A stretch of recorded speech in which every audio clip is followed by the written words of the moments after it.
The lost children of the Industrial Revolution were not only the forgotten workers of factories and mines, they were the quiet hearts of a world trapped between darkness and progress, and as the years passed, their days blended into one another like long shadows stretching across the trembling floors of workshops where the air tasted like metal and ash. Every morning they returned to the same narrow streets where the fog hung low, clinging to their hair and clothes, as if the city itself refused to let them go. Their bodies grew weaker, but their spirits tried to hold on to something, even a tiny moment of light, that the world had denied them again and again. For many of these children, the only warmth they knew came from a single candle, flickering in a cold room, a candle that reminded them that even the smallest flame could fight against a vast darkness.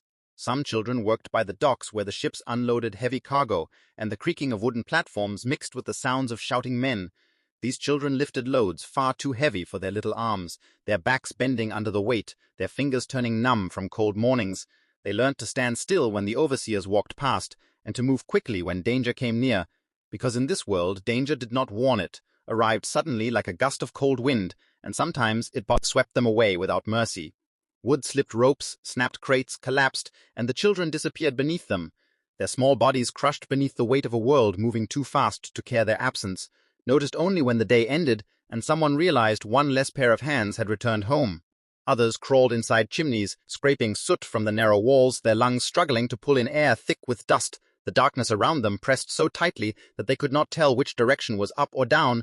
Many of them got stuck, their tiny bodies lodged in spaces too tight to escape, and the silence that followed was the silence of a life ending long before it even began. The city breathed in their suffering and exhaled nothing but smoke, their names lost in the soot that clung to every brick and every rooftop above. Inside the textile mills, where hundreds of machines spun endlessly, the noise was so loud that children stopped hearing their own thoughts. Threads snapped, wheels jammed, and metal teeth caught their sleeves, pulling them dangerously close to iron jaws. Their screams drowned in the thunder of machinery. The world outside never heard them. The world outside only saw progress.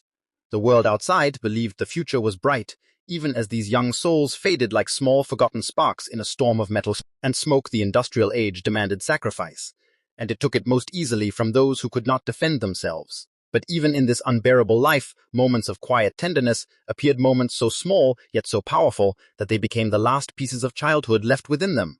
A child would share half a crust of bread with another, even when hunger clawed at their empty stomachs. A sick child would be covered gently by a worn blanket, because someone younger insisted they sleep a little longer in the rare moments before dawn.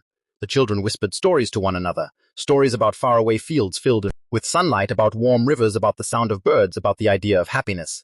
These stories were not real, but they felt real enough to keep them alive, at least for a little while. And for these children, imagination was the only place where their hands were not bleeding and their lungs were not burning.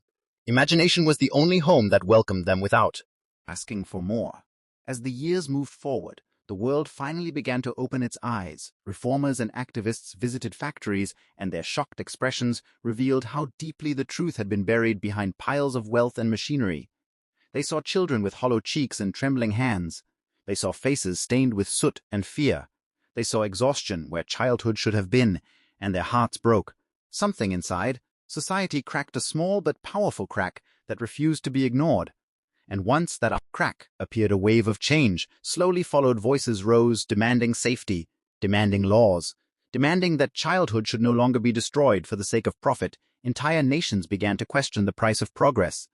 They began to ask how long it would take for the world to value innocence more than industry. But for the lost children themselves, change arrived too late. Many of them never lived to see a world that finally acknowledged them. Many of them never felt what it was like to run freely under open sky, without fear of an overseer or a collapsing machine.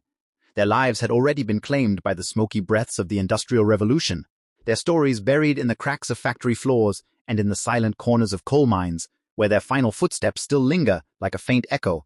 The children who survived carried memories so heavy that time could not erase them. Their bodies weakened, their eyes dimmed, their dreams dissolved, but their truth remained carved deep within them. The truth that they had been abandoned by a world that grew rich from their suffering. Yet history has a way of remembering even when the world tries to forget, and as decades passed, the lost children became more than shadows. They became symbols of a fight. They never had the strength to join their unnamed faces, became the reason child labor laws were created. Their suffering became the reason future generations were protected. Their pain became the very foundation of a promise that no child would ever again crawl under a machine or inside a mine or into a chimney in the name of industry.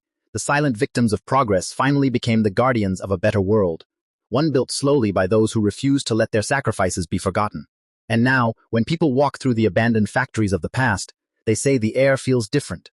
They say the faint sound of small footsteps can be heard when the wind moves through broken windows.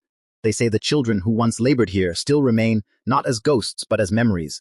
Memories that whisper gently, reminding the world of a truth carved in both sorrow and hope, that every step forward must be taken with care, that every dream built on progress must respect the fragile hands that document, shape it, and that no future is worth having if it demands the childhood of even a single child.